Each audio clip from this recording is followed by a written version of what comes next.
Hello friends, welcome to Educast Teaching Center. My name is Lucky Sharma. I have been teaching for last 5 years, class 9th and 10th.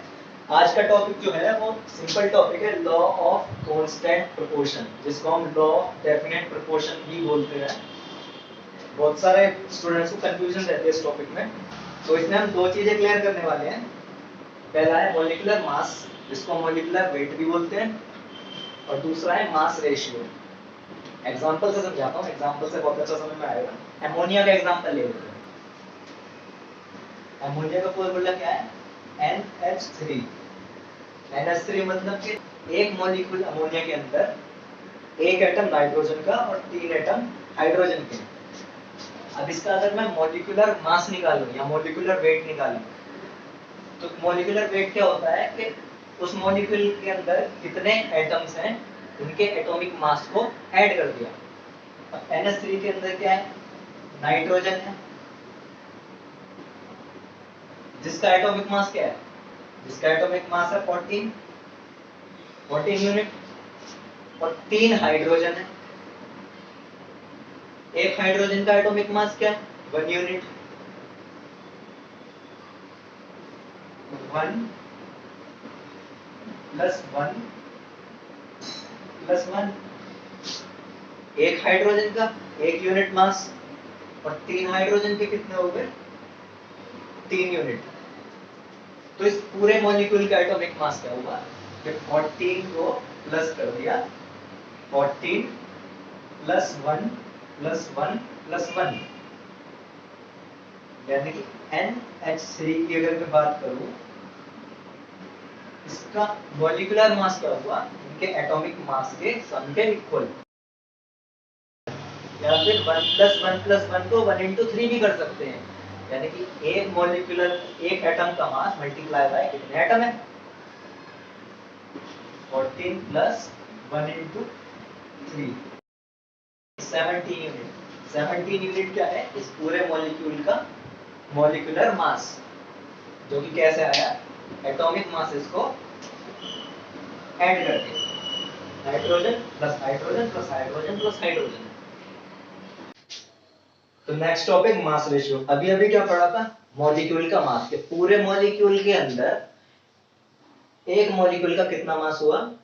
17 unit. अब 17 unit के अंदर nitrogen का कितना मास है? तो nitrogen का मास है 14 यूनिट। और अगर मैं हाइड्रोजन की बात करूं, तो हाइड्रोजन का कितना मास हुआ? 3 यूनिट।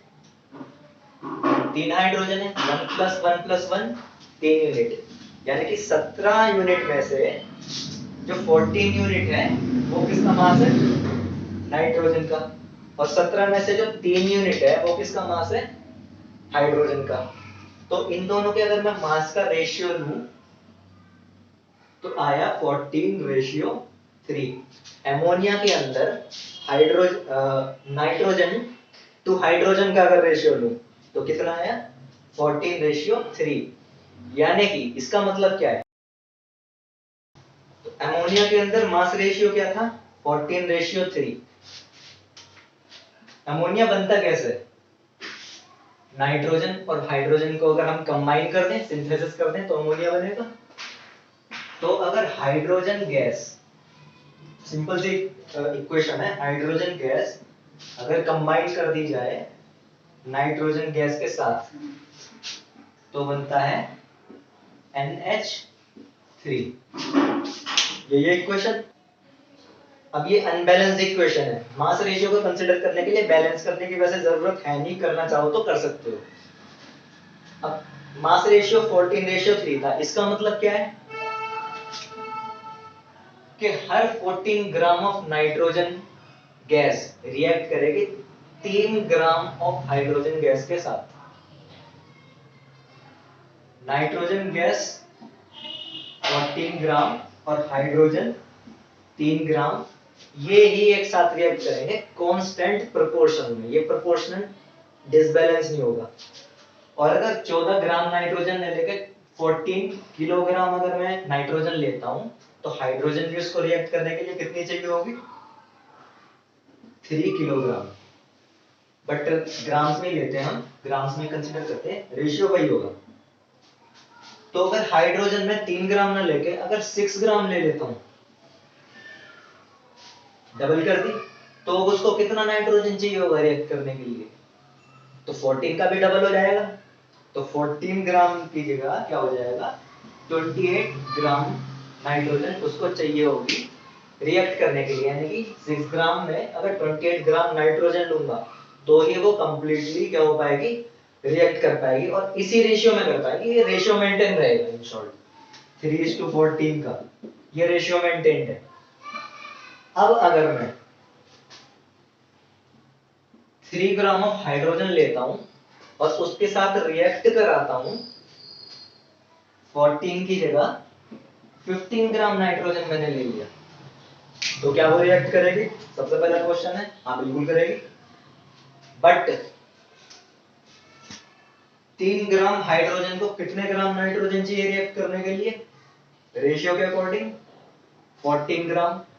तो 15 ग्राम में से सिर्फ 14 ग्राम की नाइट्रोजन गैस है जो कि केमिकल रिएक्शन में पार्ट लेगी, और बची 1 ग्राम ऑफ नाइट्रोजन वो पार्ट नहीं लेगी, वो अनरिएक्टेड रह जाएगी। ठीक है, तो ये सिंपल सा था मास रेशियो, और इसी को ही लॉ ऑफ कांस्टेंट प्रोपोर्शन या फिर डेफिनेट प्रोपोर्शन बोलते हैं। क्या लॉ है कि जब भी दो सब्सटेंसेस, दो कंपाउंड या दो एलिमेंट रिएक्ट कर रहे हैं, वो एक कांस्टेंट रेशियो में ही रिएक्ट करेंगे। ये जो रेशियो है वो ऊपर नीचे नहीं होगा, कांस्टेंट होगा बाय मास। एक छोटा सा एग्जांपल और लेते हैं जल्दी से, बहुत सिंपल इक्वेशन है। हाइड्रोजन जब ऑक्सीजन के साथ रिएक्ट करती है तो क्या बनता है?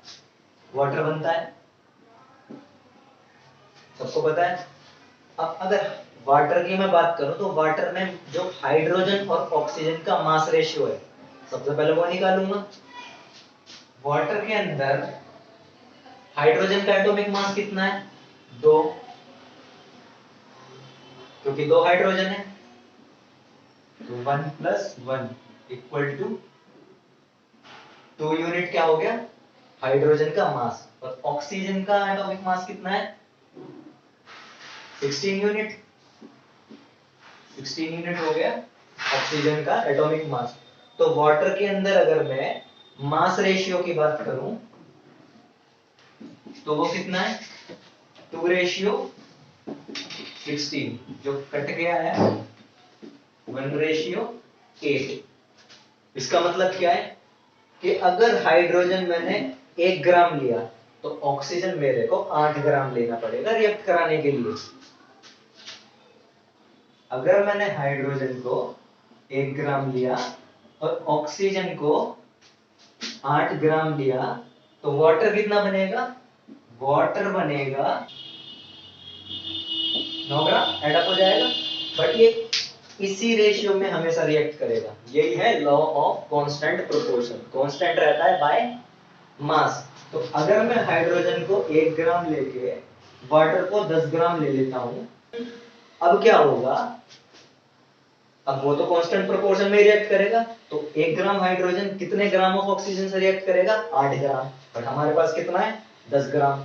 तो 8 ग्राम तो इसमें से रिएक्ट करेगा इसके साथ, और जो 2 ग्राम है वो क्या रह जाएगा? अनरिएक्टेड। ये है लॉ ऑफ कांस्टेंट प्रोपोर्शन।